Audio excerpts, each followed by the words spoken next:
Il y a quelqu'un dans ta vie, quelqu'un dont le prénom commence par la lettre M.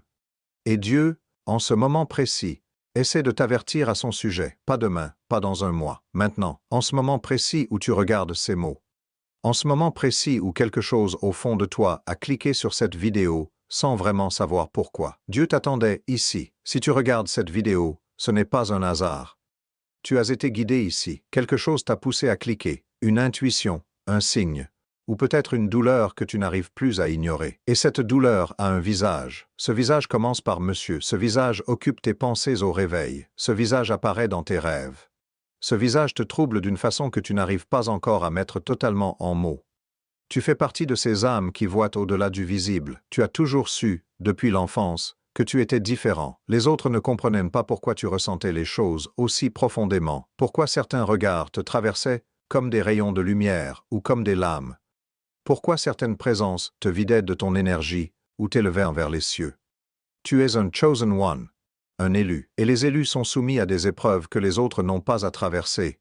Précisément parce que leur destin est plus grand. Les élus voient, les élus sentent, les élus portent. Et parfois, ce qu'ils portent en le plus lourd, c'est cette relation, cette personne dont le prénom commence par M, qui les fascine, les trouble, les nourrit ou les épuise. Parfois les deux en même temps. Mais aujourd'hui, quelque chose cloche. Tu penses à cette personne dont le prénom commence par monsieur, tu tournes et retournes les mots dans ta tête, les messages, les silences, les promesses qui se sont évaporées comme de la rosée au soleil levant, les moments de bonheur intense qui semblent toujours suivis d'une confusion inexplicable. Et tu te demandes, est-ce que je me trompe?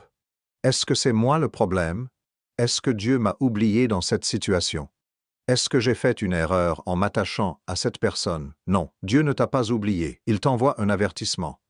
Et cet avertissement, c'est cette vidéo. Avant de continuer, et si tu n'es pas encore abonné à cette chaîne, fais-le maintenant. Clique sur le bouton Abonne-toi et active la cloche. Cette chaîne est un espace sacré créé pour toi, pour ceux qui se sentent différents, appelés, et parfois seuls, dans leur chemin spirituel. Tu n'es plus seul, tu es vu, tu es connu, tu es choisi. Et maintenant, tape « Je reçois » dans les commentaires pour activer la révélation que Dieu a préparée pour toi aujourd'hui. Ce n'est pas une formule vide, c'est un acte spirituel. En tapant ces mots, tu ouvres ton esprit et ton cœur à ce que Dieu veut te révéler dans les prochaines minutes. Reste avec moi jusqu'au bout. Ce que tu vas entendre va changer quelque chose en toi. Qui sont les Chosen Ones? Tout le monde ne peut pas recevoir ce message. Certaines vérités ne sont accessibles qu'à ceux dont l'esprit a été préparé. Et si tu regardes encore cette vidéo, si tu n'as pas déjà fermé l'onglet, si quelque chose en toi continue de dire « Reste », continue d'écouter, c'est que tu es l'un d'eux.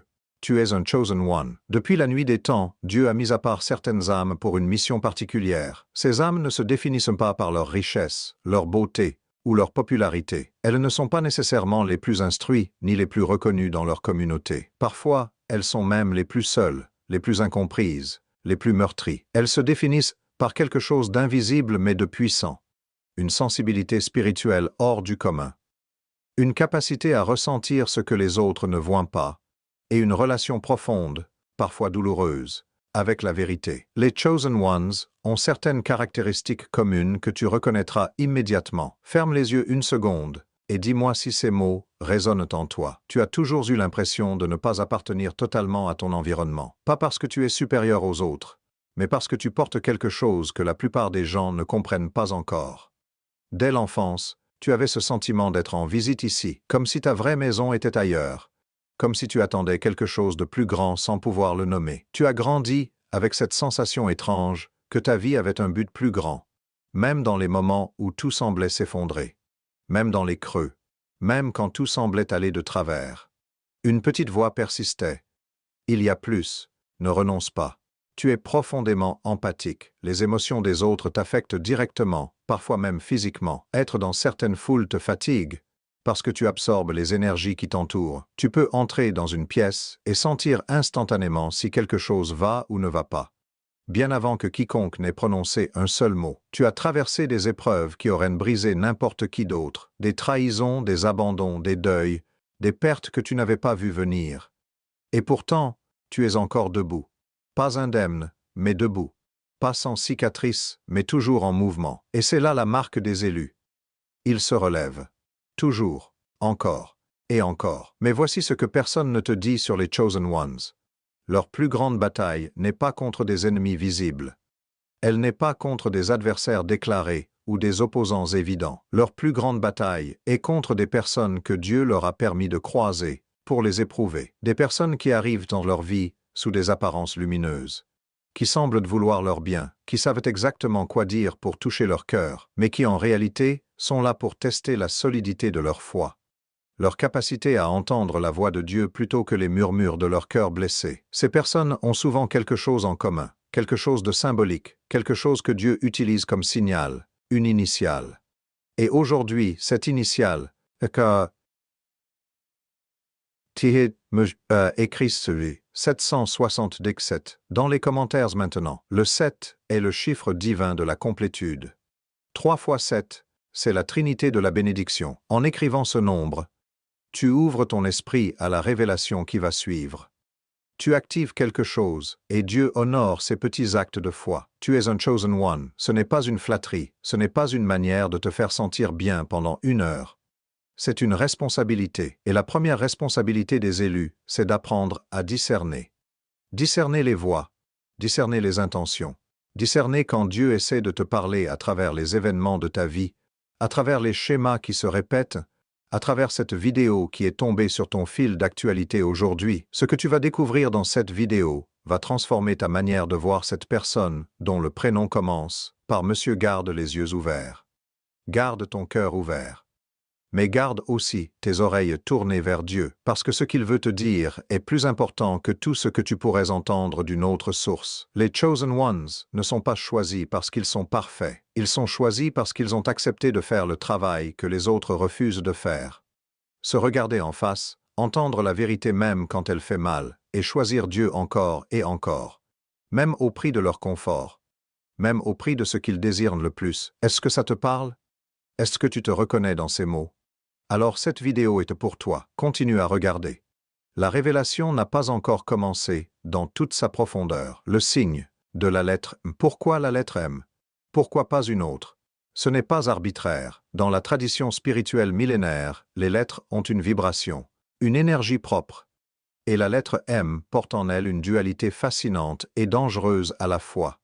Une dualité qui correspond exactement à ce que tu vis en ce moment. Dans presque toutes les traditions spirituelles et religieuses du monde, la lettre M occupe une place particulière qui n'est pas le fruit du hasard. En hébreu, la lettre Mem, dont le M est directement dérivé dans l'alphabet occidental, est associée à l'eau, et l'eau, dans la Bible et dans toutes les traditions spirituelles, est à la fois source de vie et symbole de chaos. L'eau nourrit les terres asséchées.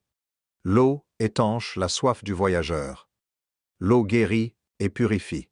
Mais l'eau noie aussi. L'eau emporte tout sur son passage quand elle se déchaîne. L'eau peut être le plus doux des remèdes ou le plus brutal des destructions. La lettre M dans un prénom peut porter cette même dualité. Une personne qui te donne l'impression d'être une source de vie, qui apaise quelque chose en toi, qui semble comprendre les parties de toi que tu n'as jamais montrées à personne, mais qui, si tu n'y prends pas garde, peut progressivement te submerger, te noyer non pas dans un torrent violent, mais dans une marée lente et douce qui ne te laisse pas le temps de résister. Pense à tous les M qui sont passés dans ta vie. Certains t'ont apporté de la joie authentique, des moments que tu gardes précieusement dans ta mémoire, des souvenirs qui te réchauffent encore le cœur quand tu y repenses. D'autres t'ont brisé d'une façon que tu portes encore aujourd'hui, des blessures qui se sont refermées en surface, mais qui se rouvrent à la moindre situation similaire. Et il y en a un, peut-être celui que tu as en tête en ce moment même, dont tu n'arrives pas à déterminer avec certitude s'il est une bénédiction ou une épreuve, si sa présence dans ta vie est un cadeau de Dieu ou un test de Dieu. C'est précisément là que Dieu intervient. Parce que toi, tu regardes avec tes yeux humains, tu analyses les mots, les actions, les sourires, les absences, les retards, les messages. Tu construis des scénarios dans ta tête. Tu interprètes chaque signe, mais Dieu voit le cœur. Dieu voit l'intention derrière chaque geste, la motivation derrière chaque mot, la vérité derrière chaque sourire. Et en ce moment, il essaie de te dire quelque chose que tu dois entendre, avant qu'il ne soit trop tard. Quand Dieu t'avertit à propos de quelqu'un, ça ne se passe pas toujours de manière dramatique. Il ne va pas t'envoyer un ange avec une épée de feu pour te dire d'un ton tonitruant « Éloigne-toi de cette personne, elle est dangereuse pour toi ». Non.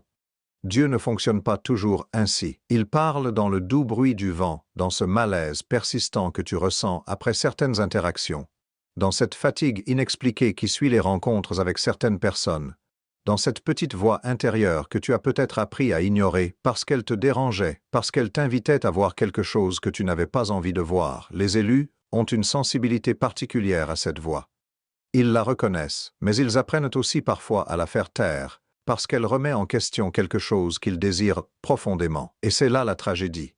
La voix de Dieu est douce, et les désirs du cœur blessé peuvent être très forts, très convaincants, très habiles à trouver des justifications. Tape « Je reçois la protection » dans les commentaires. Cette déclaration n'est pas symbolique dans le sens vide du terme. C'est un acte spirituel concret. En l'écrivant, tu dis à l'univers et à Dieu « Je suis prêt à recevoir la vérité.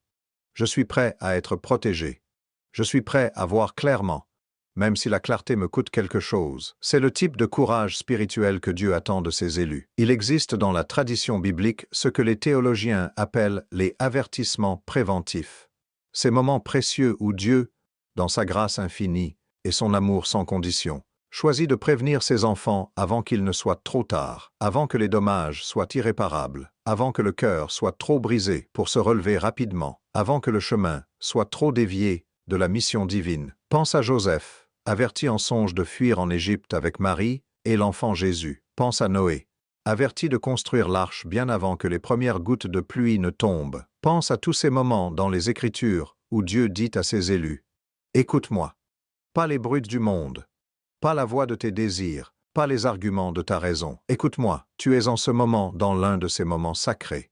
Dieu t'avertit. La question n'est pas de savoir si la personne dont le prénom commence par M est une mauvaise personne dans l'absolu. La question est de savoir ce que Dieu essaie de te montrer à travers cette relation en ce moment de ta vie, et si tu es prêt à l'entendre. La lettre M dans ta vie en ce moment n'est pas une coïncidence. C'est un signal, et tu es sur le point de comprendre pourquoi. Les 7 signes que Dieu t'avertit. Comment savoir avec certitude que ce que tu ressens vient de Dieu et non de ta peur, de ta jalousie, ou de tes blessures passées, qui te font voir des problèmes là où il n'y en a pas? C'est que la question fondamentale. Et Dieu, dans sa sagesse, n'a pas laissé ses élus sans réponse. Il existe 7 signes clairs que Dieu envoie quand il essaie d'avertir un élu à propos de quelqu'un dans sa vie. Regarde combien s'appliquent à ta situation.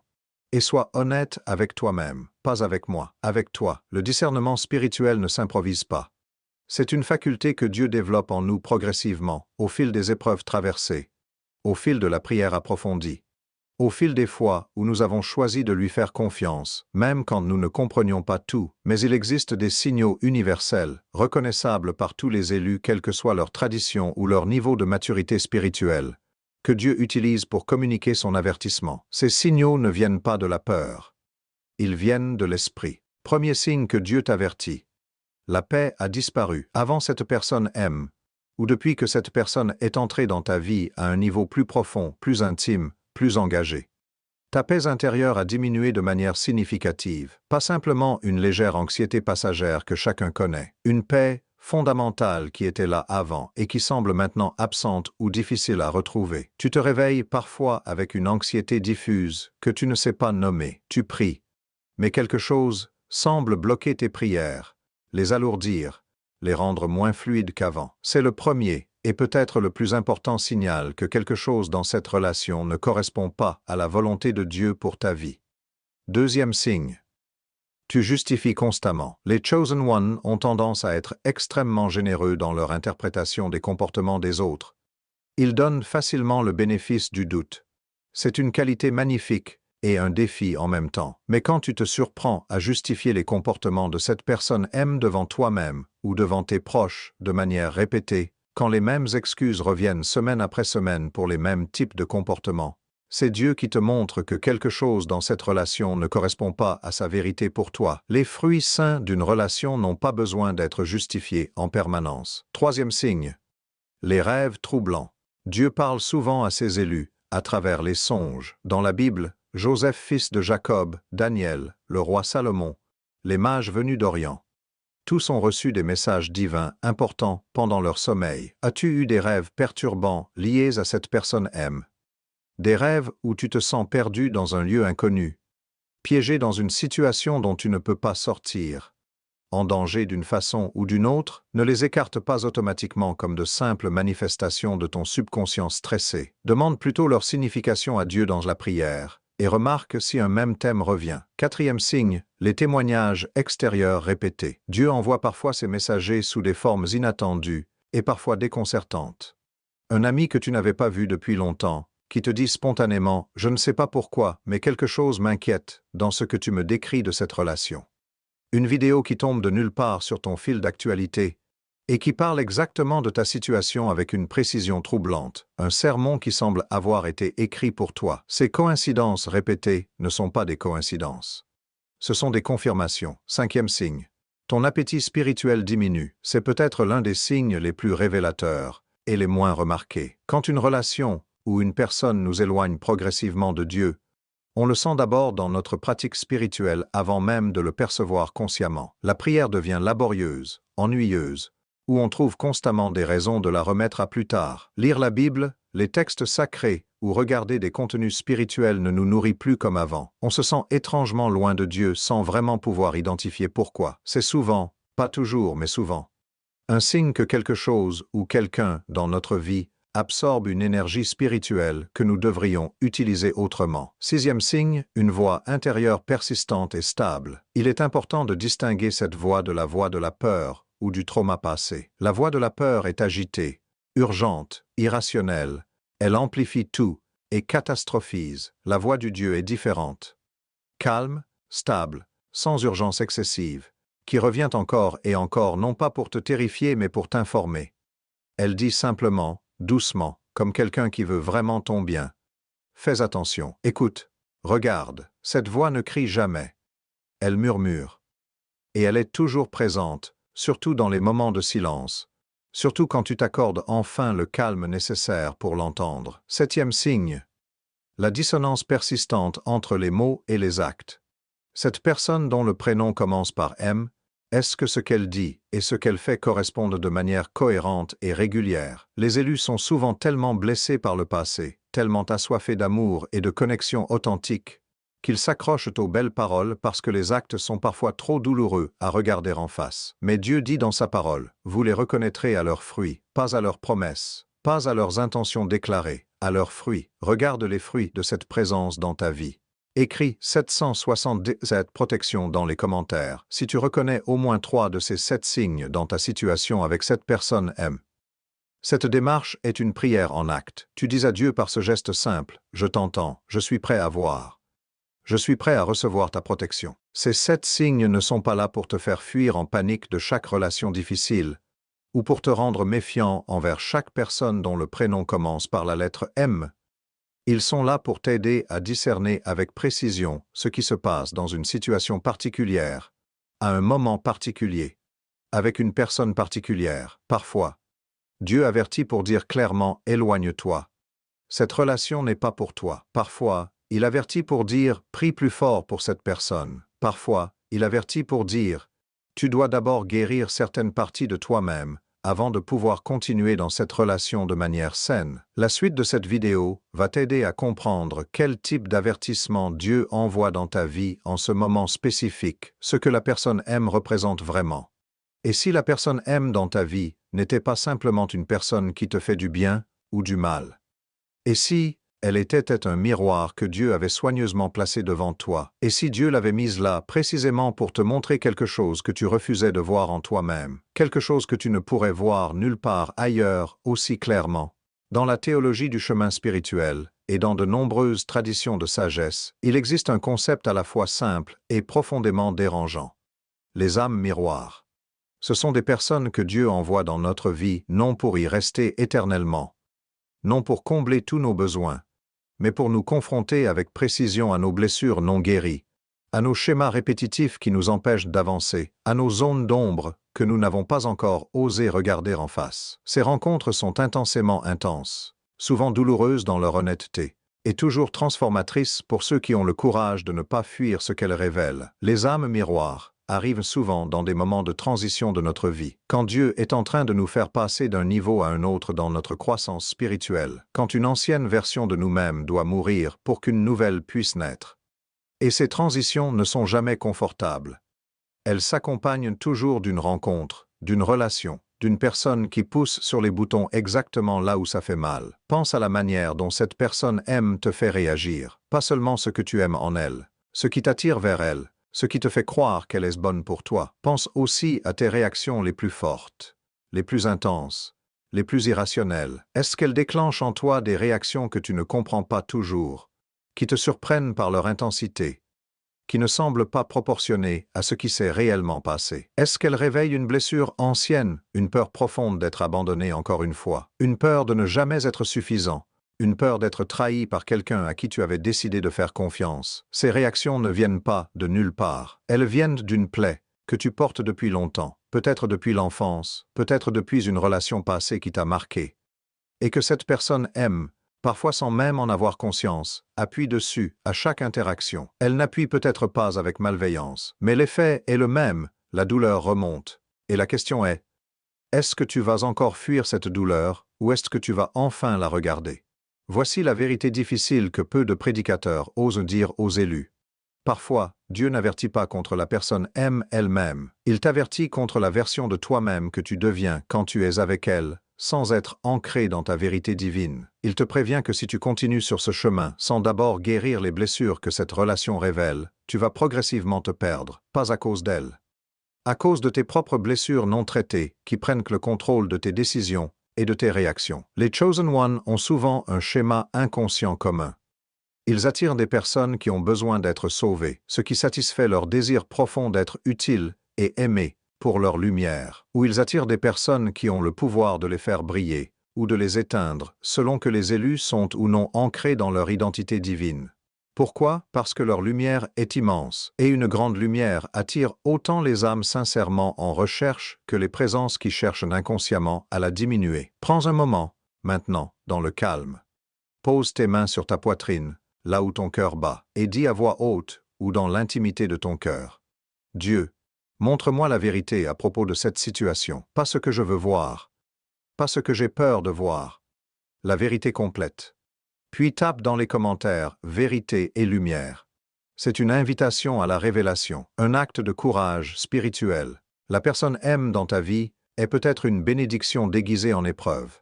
Quelque chose qui te semble douloureux maintenant mais qui te prépare pour quelque chose de plus grand. Elle est peut-être une épreuve déguisée en bénédiction. Quelque chose qui te semble bon et doux en surface, mais qui, regardé de plus près avec les yeux de Dieu, révèle quelque chose qui t'affaiblit. Seul Dieu connaît la différence. Et il est en train de te la montrer en ce moment même, à travers cette vidéo, à travers ce que tu ressens en écoutant ces mots. Ce que tu dois faire, c'est écouter. Vraiment écouter. Pas avec ta tête qui analyse et justifie et rationne et trouve des excuses. Avec ton esprit qui discerne. Dans la prochaine partie de cette vidéo, nous allons identifier les 3 types de personnes aiment que Dieu envoie dans la vie des élus. Et une fois que tu sauras à laquelle tu as affaire, la clarté que tu cherchais depuis si longtemps va enfin arriver. Les 3 types de personnes aiment. Toutes les personnes aiment ne sont pas là pour te faire du mal, et toutes celles qui te font du mal ne sont pas là pour te détruire. La réalité spirituelle est bien plus nuancée, bien plus riche et bien plus intelligente que notre regard humain peut le saisir au premier abord. Il existe 3 types de personnes aiment que Dieu peut envoyer dans la vie d'un élu. Et identifier avec honnêteté à laquelle tu as affaire change absolument tout dans la façon dont tu vas gérer cette situation. Dans la Bible, nous voyons plusieurs figures majeures dont le prénom ou le rôle symbolique commence par M, et qui jouent des rôles très différents dans la vie des élus de Dieu. Marie, mère de Jésus, qui incarne l'amour sacrificiel, la dévotion totale et la capacité à porter quelque chose de divin, même au prix d'une incompréhension sociale douloureuse. Marthe, sœur de Marie et de Lazare, qui représente le perfectionnisme spirituel, l'agitation de vouloir tout contrôler et l'incapacité à être présent à l'essentiel. Et puis Moïse lui-même, cet homme brisé et humble, qui porta le poids de la libération d'un peuple entier, qui reçut la loi de Dieu face à face, et qui apprit la profonde leçon qu'on ne peut pas toujours voir la terre promise de là où l'on est, mais qu'on doit quand même marcher. Ces 3 archétypes bibliques résonnent directement dans les personnes aiment de ta vie quotidienne. Regarde dans lequel tu te reconnais. Premier type, la personne aime, bénédiction. C'est quelqu'un que Dieu t'envoie spécifiquement pour t'élever vers ta version la plus haute, pour te pousser vers ta mission divine, pour être un compagnon de route sur ton chemin. Cette personne te challenge, parfois te bouscule, parfois te met mal à l'aise par les vérités qu'elle te dit en face, mais toujours, dans un sens ascendant. Après chaque interaction significative avec elle, même celles qui t'ont bousculé, tu te sens plus proche de Dieu, plus ancré dans qui tu es vraiment, plus décidé à poursuivre ta mission. Les frictions que tu ressens parfois avec elle ne sont pas des signaux d'alarme. Ce sont des signaux de croissance. Dieu t'avertit à son sujet non pas pour que tu t'en éloignes, mais pour que tu ne la prennes pas pour acquise, pour que tu la chérisses avec intention, pour que tu comprennes la valeur de ce qu'elle représente dans ton chemin spirituel. Deuxième type. La personne aime épreuve. Cette personne est dans ta vie pour tester avec précision ta foi, ta solidité intérieure, ta capacité à rester profondément qui tu es sous la pression de la relation. Elle n'est pas nécessairement une mauvaise personne dans le sens moral du terme. Elle a peut-être de bonnes intentions. Elle t'aime peut-être sincèrement à sa façon. Mais quelque chose dans votre dynamique relationnelle te met constamment à l'épreuve d'une façon qui va toujours dans le même sens. Tu dois sans cesse choisir entre ce que tu ressens émotionnellement et ce que tu sais, spirituellement, être juste. Entre ta faim affective profonde et ta croissance spirituelle vers ce que Dieu t'appelle à être. Cette personne aime est comme le désert que Jésus a traversé pendant 40 jours avant de commencer sa mission publique, nécessaire pour ta formation, douloureuse dans l'expérience immédiate, mais temporaire si, et seulement si, tu choisis Dieu dans chaque moment de tentation, dans chaque moment où tu pourrais choisir le confort plutôt que la vérité. Troisième type. La personne aime piège. Et c'est là que l'avertissement de Dieu est le plus urgent, le plus pressant, le plus nécessaire à entendre sans délai. Cette personne a peut-être commencé dans ta vie comme une bénédiction apparente. Elle t'a peut-être apporté de la joie genuine, de l'amour qui semblait authentique, du soutien dans des moments difficiles, une connexion qui semblait être la réponse à des prières longtemps restées sans réponse apparente. Mais quelque chose a changé. Ou peut-être, quelque chose que tu n'avais pas vu clairement depuis le début commence enfin à apparaître maintenant que tes yeux s'habituent à la lumière. Cette personne draine progressivement ton énergie spirituelle d'une façon subtile mais réelle. Elle minimise ta foi, tes convictions, ton rapport à Dieu, parfois directement, parfois en te mettant dans des situations qui t'en éloignent. Elle te décourage subtilement de prier, de grandir, de poursuivre ta mission divine. Elle peut le faire de manière entièrement consciente et calculée, ou de manière totalement inconsciente, parce que c'est sa propre blessure non guérie qui parle. Mais la distinction de motivation n'a finalement pas d'importance spirituelle pour toi. Le résultat était le même. Tu t'éloignes de Dieu chaque fois que tu te rapproches d'elle, et tu te rapproches d'elle chaque fois que tu t'éloignes de Dieu. Maintenant, tu sais à quel type tu as affaire. Tape dans les commentaires le numéro qui correspond exactement à ta situation. Type 1, si c'est une bénédiction. Type 2, si c'est une épreuve. Type 3, si c'est un piège. Et si tu n'es vraiment pas encore sûr, si la confusion est encore trop grande, tape « Je cherche la clarté » et continue à regarder jusqu'au bout, parce que la révélation arrive et elle va te donner ce que tu cherches. Identifier le type de personne aime dans ta vie est la première étape essentielle. La deuxième étape, et c'est celle que la plupart des élus n'osent jamais franchir par peur ou par confort, c'est d'agir en conséquence avec foi courageuse, non pas avec peur, non pas avec amertume ou ressentiment, avec foi, parce que quelle que soit la réponse que tu as trouvée, Dieu a un plan précis et intelligent pour cette situation dans ta vie. Et ce plan, même quand il implique des pertes, même quand il implique des deuils relationnels, est toujours meilleur que tout ce que tu pourrais imaginer par toi-même. Ce que Dieu dit dans sa parole. La parole de Dieu n'est pas un recueil de vieilles histoires destinées à un peuple d'une autre époque.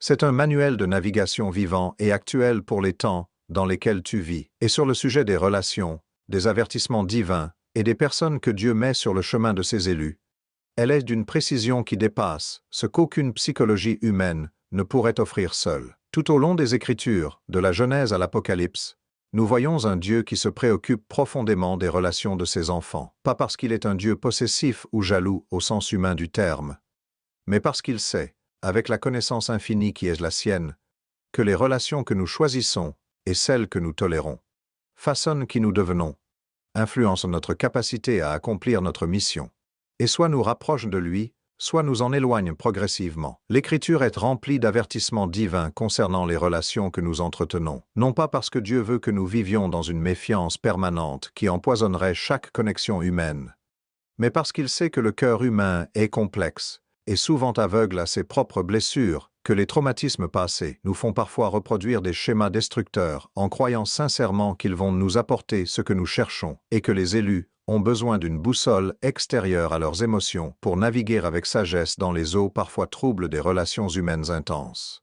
Il y a plusieurs versets qui brillent d'une pertinence particulière quand on réfléchit à ce que tu traverses avec la personne M dans ta vie. Je vais en partager quelques-uns avec toi, non pas comme des armes pour juger ou condamner, mais comme des lampes pour éclairer le chemin devant toi. Proverbe 4, verset 23 dit avec une simplicité et une profondeur remarquables: « Garde ton cœur plus que toute autre chose, car de lui viennent les sources de la vie. » Dans le contexte de ce que tu vis avec la personne M, cela signifie quelque chose de très concret.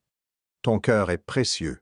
Ton cœur, c'est la source même de ta vie spirituelle, de ta créativité, de ta capacité à aimer et à être aimé, de ta connexion à Dieu. Et Dieu te demande explicitement de le garder, non pas de le fermer, non pas de le murer derrière des murs de méfiance, mais de le garder avec sagesse, avec discernement, avec intention. La tentation spécifique des élus est souvent de donner leur cœur trop vite, trop complètement, trop sans discernement préalable, parce que leur capacité d'amour est immense, parce qu'ils croient authentiquement au bien, en l'autre, au potentiel de chaque personne, au pouvoir de l'amour pour guérir et transformer. Ces convictions sont belles, mais Dieu dit: « Garde ton cœur. Garde-le non pas pour toi seul, mais pour pouvoir continuer à rayonner longtemps. » Un deuxième passage fondamental vient du livre de 2 Corinthiens, chapitre 6, verset 14, qui dit: « Ne vous mettez pas sous un joug étranger avec des incrédules. » Ce verset est souvent mal compris et mal utilisé. Il ne dit pas de ne jamais avoir de relation avec des personnes qui ne partagent pas ta foi. Il dit quelque chose de plus précis. Ne te lie pas dans des associations profondes, engagées, au niveau de l'âme, avec quelqu'un dont les valeurs fondamentales, la vision de la vie et la relation ou l'absence de relation à Dieu sont fondamentalement incompatibles avec ce que tu es et ce à quoi tu es appelé. Quand tu t'associes à ce niveau avec quelqu'un qui n'honore pas ce que tu honores, tu portes un joug qui n'est pas fait pour toi, qui freine ton élan, qui blesse tes épaules et qui finit toujours, par te blesser de manière profonde. Et puis il y a Matthieu 7, verset 16. Cette parole de Jésus lui-même, qui résonne comme une évidence dès qu'on l'entend. Vous les reconnaîtrez à leurs fruits, non pas à leurs paroles, non pas à leurs intentions qu'ils déclarent avec passion, non pas à ce qu'ils promettent de devenir ou à ce qu'ils ont été dans le meilleur de leurs moments, à leurs fruits, à ce que leur présence régulière dans ta vie produit concrètement. Qu'est-ce que la présence de la personne M produit dans ta vie au quotidien? De la paix ou de l'agitation? De la croissance vers Dieu ou de la stagnation? De la foi renforcée ou d'un doute qui grandit? Les fruits ne mentent jamais. Prends un moment pour examiner honnêtement, sans indulgence excessive et sans sévérité inutile, les fruits que la présence de cette personne M produit dans ta vie, et tape dans les commentaires « Je reconnais la vérité ». C'est une déclaration de courage spirituel. C'est dire à Dieu avec une honnêteté que tu n'as peut-être pas osé avoir jusqu'ici: « Je suis prêt à voir ce que tes fruits me montrent de cette relation, même si c'est difficile à accepter, même si ça remet en question des décisions que j'ai déjà prises. » La parole de Dieu n'est pas là pour t'accabler du poids de tes erreurs passées, ou pour te condamner dans des choix que tu as faits avec le cœur et les connaissances que tu avais à ce moment-là. Elle est là pour t'éclairer avec miséricorde sur le chemin qui s'ouvre devant toi maintenant. Tu n'as pas à avoir honte de t'être attaché à cette personne. Tu n'as pas à avoir honte d'avoir cru en elle, d'avoir espéré, d'avoir donné. Mais maintenant que Dieu parle clairement, maintenant que tu as des yeux pour voir les signes qu'il a semés sur ton chemin, la question qui se pose à toi est simple et profonde. Qu'est-ce que tu vas faire de cette vérité? Comment prier pour cette situation? La prière n'est pas une formule magique que l'on récite pour obtenir mécaniquement ce que l'on désire. Mais c'est sans aucun doute l'outil le plus puissant qu'un élu possède.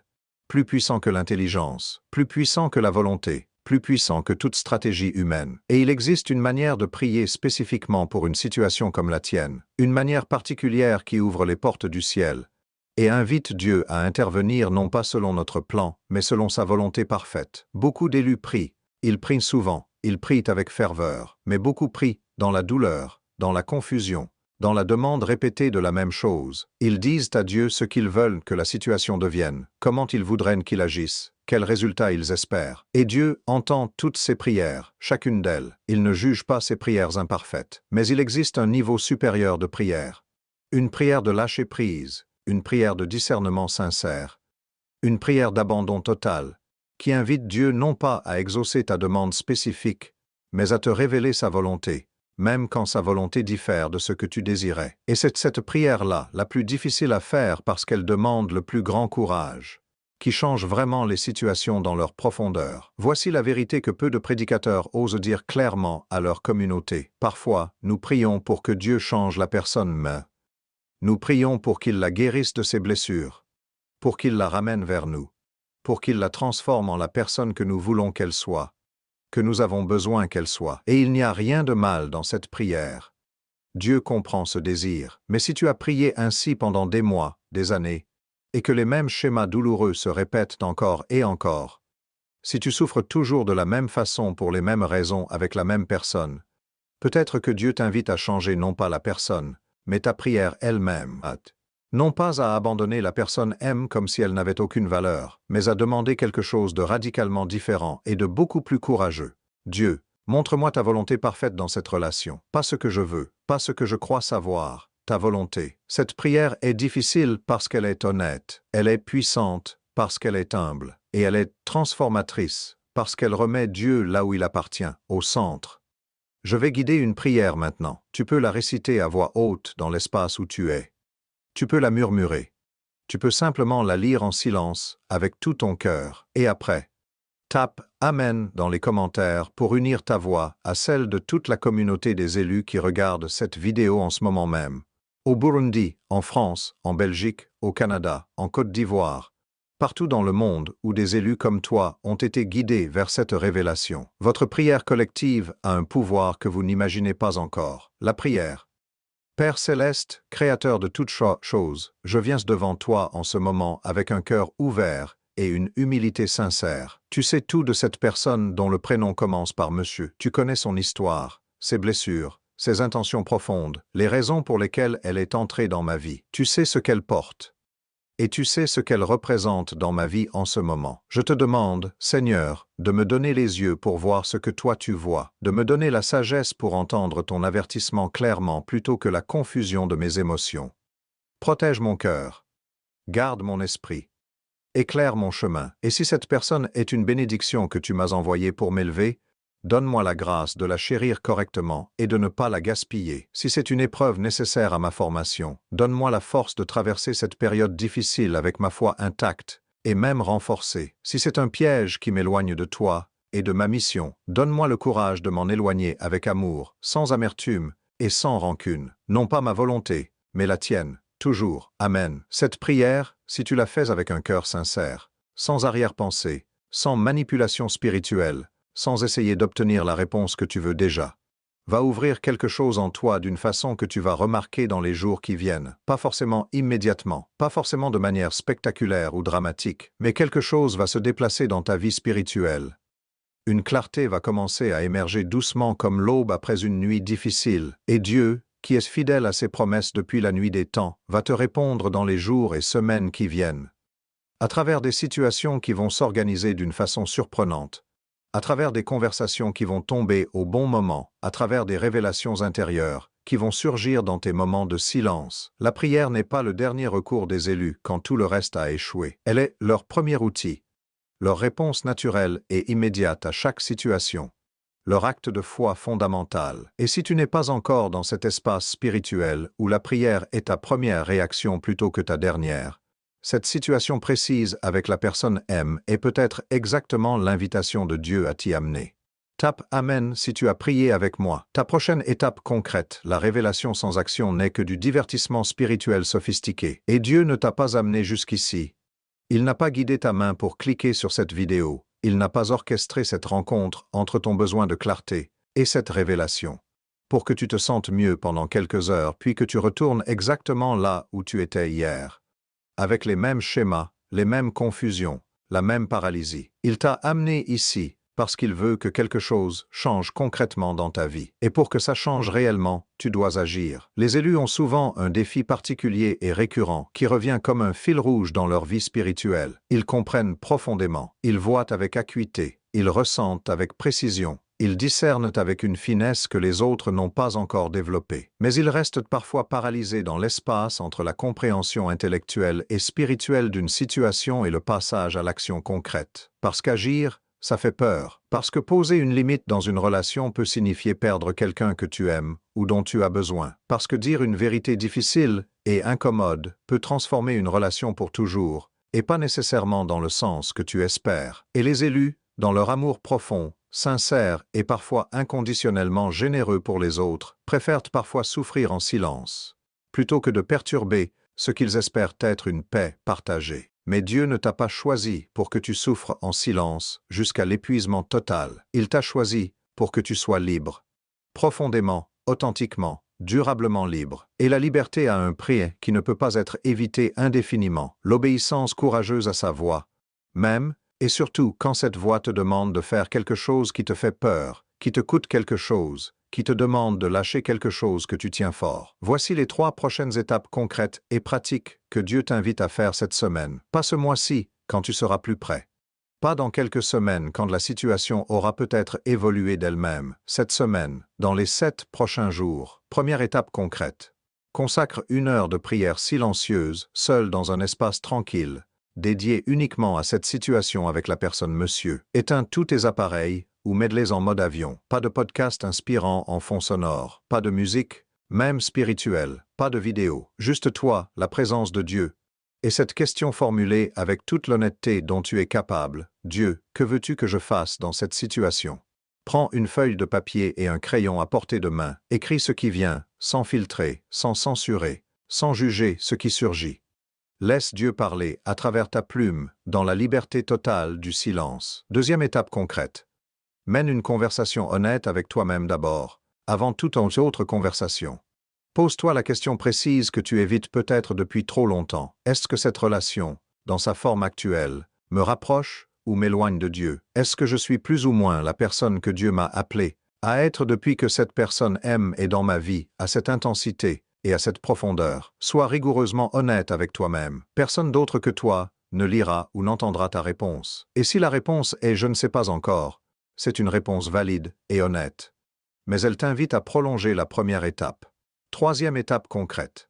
Si la réponse à la deuxième étape est clairement que cette relation, dans sa forme actuelle, t'éloigne de Dieu, parlant à quelqu'un de confiance dans ta communauté spirituelle, un berger, un pasteur, un mentor, un ami mature dans la foi qui a prouvé son discernement et sa loyauté envers toi, non pas pour qu'il te dise exactement quoi faire, car Dieu seul peut te guider précisément dans ta situation unique, mais pour que tu ne portes pas ce discernement douloureux seul dans l'obscurité. Les élus ont une tendance forte à vouloir gérer tous leurs défis seuls, à ne pas déranger les autres, à croire que leur fardeau est trop particulier pour être partagé. Mais Dieu a conçu la communauté de foi précisément pour ces moments où nous avons besoin de porter ensemble ce qui est trop lourd pour une seule paire d'épaules. Tape « Je m'engage » dans les commentaires si tu es sérieusement prêt à faire ces 3 étapes dans les 7 prochains jours. Ce n'est pas une promesse symbolique que tu fais à moi, c'est un engagement que tu prends devant Dieu pour ta propre libération. Et Dieu honore de façon extraordinaire les actes de foi courageux,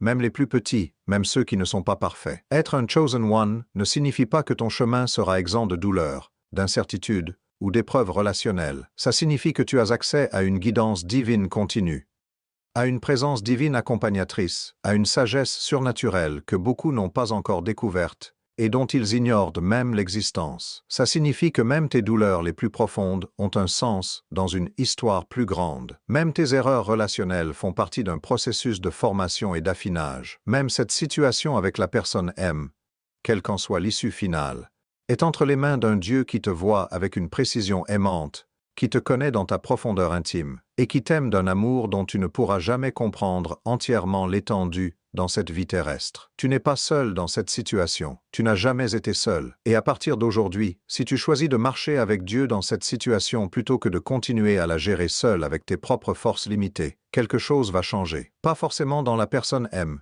mais certainement, profondément, durablement en toi. Conclusion et bénédiction finale. Tu es arrivé à la fin de cette révélation. Et le fait même que tu sois encore là, que tu aies regardé jusqu'à ce point final, n'est pas simplement le résultat de ta curiosité ou de ton intérêt pour le sujet. C'est que la preuve visible de quelque chose que Dieu essayait de te dire depuis le tout début de cette vidéo.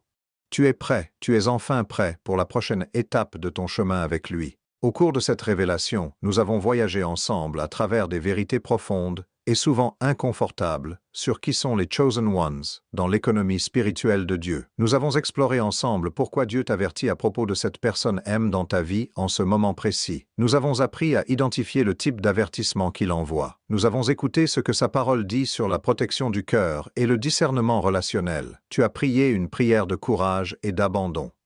Tu as examiné ta vie avec une honnêteté peut-être inhabituellement profonde pour toi, et tu as reçu des étapes concrètes pour la semaine à venir. Rappelle-toi maintenant les grandes vérités que nous avons parcourues ensemble depuis le début. Les Chosen Ones sont des âmes mises à part par Dieu pour une mission spéciale. Et cette mission commence toujours, sans exception, par une purification intérieure, une traversée du désert, une saison de discernement et de décision. La lettre M dans ta vie n'est pas une coïncidence cosmique sans signification. Elle porte une vibration, une dualité, un message que Dieu veut que tu décodes avec discernement plutôt qu'avec peur ou avec désir aveugle. Tu as appris les 7 signes que Dieu envoie quand il avertit un élu. La perte de paix, les justifications constantes, les rêves troublants, les témoignages extérieurs répétés, la diminution de l'appétit spirituel, la voix douce et persistante, et la dissonance entre les mots et les actes. Et tu as pu reconnaître avec honnêteté lesquels s'appliquent à ta situation aujourd'hui. Tu as découvert les 3 types de personnes M que Dieu envoie dans la vie des élus. La bénédiction qui t'élève, l'épreuve qui te forme, le piège qui te draine. Et tu sais maintenant avec une clarté accrue à laquelle tu as affaire. Tu as entendu ce que la parole de Dieu dit sur la protection du cœur, les associations profondes et la reconnaissance des fruits d'une relation. Tu as prié avec courage et avec abandon, et tu t'es engagé sur des étapes concrètes. Tout cela n'est pas anodin. Tout cela a une valeur spirituelle réelle et durable. Et Dieu voit chaque pas, même le plus petit, que tu fais vers lui, dans la confiance et le discernement. Avant de terminer, fais une dernière chose concrète et importante. Partage cette vidéo avec quelqu'un dans ta vie qui a besoin de l'entendre. Quelqu'un que tu as en tête en ce moment même. Quelqu'un qui traverse quelque chose de similaire, quelqu'un dont tu sais qu'il cherche cette clarté, sans savoir où la trouver. En partageant cette vidéo, tu deviens le messager de Dieu pour cette personne, tu deviens l'instrument de sa révélation, et Dieu bénit abondamment ceux qui deviennent ses instruments volontaires. Type « Envoyer » dans les commentaires quand tu l'as fait. Et si tu n'as personne à qui l'envoyer ce soir, ou si tu sens que cette révélation était destinée uniquement à toi en ce moment, tape « Je reçois pour moi ». Parce que parfois, Dieu guide un élu vers une révélation exclusivement pour lui seul, et c'est tout aussi précieux et tout aussi honorable. Je voudrais terminer par une bénédiction sur ta vie, non pas des paroles vides prononcées par habitude, mais une déclaration sincère de ce que je crois que Dieu dit sur toi en ce moment précis. Tu es vu, dans ton silence difficile, dans ta lutte qui dure depuis trop longtemps, dans tes questions de 3 heures du matin quand tu ne trouves pas le sommeil. Dieu te voit. Chaque larme que tu as versée à cause de cette situation, à cause de cette personne M, à cause de la confusion et de la douleur que tu portes, il l'a comptée. Chaque prière que tu as murmurée dans le noir quand tu ne savais plus quoi demander, il l'a entendue. Pas une seule n'est tombée dans le vide, tu es connu. Dieu ne te voit pas seulement de loin, comme une figure dans une foule, il te connaît intimement. Tes peurs les plus profondes que tu n'oses pas dire à voix haute, tes désirs les plus vrais que tu n'arrives peut-être plus à formuler, tes blessures cachées, qui guident tes réactions sans que tu le remarques toujours, tes rêves que tu as arrêté de rêver parce qu'ils semblaient trop grands ou trop douloureux. Et il t'aime exactement tel que tu es, dans toute ta complexité, dans toute ton imperfection, tout en t'appelant avec une tendresse infinie vers une version plus entière, plus libre, plus lumineuse de toi-même. Tu es choisi, pas parfait. Pas sans histoire douloureuse, pas sans erreur passée dont tu n'es pas fier, mais choisi, délibérément choisi, pour une mission que toi seul peux accomplir avec les dons, les blessures et l'histoire qui sont les tiens, pour porter une lumière que toi seul peux porter de cette manière unique qui est la tienne. Et la situation avec la personne M, aussi douloureuse qu'elle soit en ce moment, fait partie du processus d'affinage, de purification et de formation de l'élu que Dieu est en train de faire de toi, avec patience et avec amour. Rien de ce que tu traverses n'est gaspillé entre les mains d'un Dieu souverain. Rien, pas la douleur la plus intense, pas la confusion la plus profonde, pas les nuits sans sommeil les plus longues. Dieu transforme tout. Il recycle tout au service de ta mission. Il rachète tout au service de son plan pour ta vie. Alors je te laisse avec cette question. Non pas pour aujourd'hui seulement, mais pour les jours et les semaines qui viennent. Si tu savais avec une certitude absolue que Dieu avait un plan parfait, intelligent et aimant pour ta vie, un plan qui incluait cette personne M, cette épreuve précise, cette douleur particulière, est-ce que tu lui ferais suffisamment confiance pour le laisser conduire? Même quand tu ne comprends pas tout. Même quand le chemin te semble obscur, c'est là toute la question de la foi, la vraie foi, pas la foi facile des beaux jours, la foi des élus dans les saisons difficiles. Et c'est la question que Dieu te pose en ce moment par cette vidéo. Abonne-toi à cette chaîne si tu ne l'as pas encore fait. Active la cloche pour ne manquer aucune révélation à venir. Laisse un commentaire pour me dire ce que cette vidéo a changé, révélé ou confirmé en toi aujourd'hui. Ta communauté d'élus est ici. Tu n'es pas seul. Tu ne l'as jamais été, et tu ne le seras jamais, dans aucune saison de ta vie. Tu es un chosen one, marche comme tel.